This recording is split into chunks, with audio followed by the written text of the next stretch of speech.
Welcome to G5 Biology, and this is Saroj Parajli. In this the CRISPR Craze video series, today I am going to talk about the basics of CRISPR in bacteria. In order to understand the CRISPR in bacteria, we need to understand two different things. One is the repeats and other one is the spacer.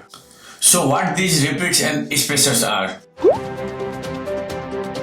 Repeats are the short palindromic sequences that gives the stability to the CRISPR array.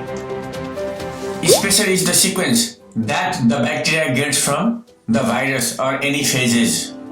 And CRISPR is the defense mechanism of the bacteria. So what bacteria does, every time a virus infects the bacteria, it will take that DNA sequence from the virus and it will store in between the repeats like this.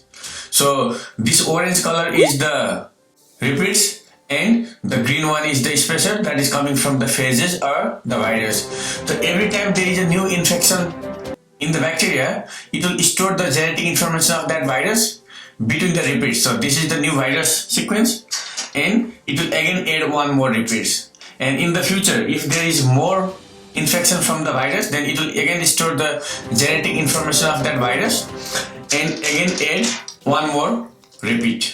So now the spacers are in between the repeats. So what happens in the future, if there is infection from the same virus again, for example this number 2, then what bacteria does, it will make a sequence from this area and it will use this one as a machinery to cut the DNA or RNA sequence of that virus, or this is going to act as a defense mechanism to help protect against that virus infection. This is the native CRISPR defense mechanism of bacteria. In the next video, we will be talking about the CRISPR technology that has been derived from this method and how it can be used for agriculture, medicine and human gene therapy.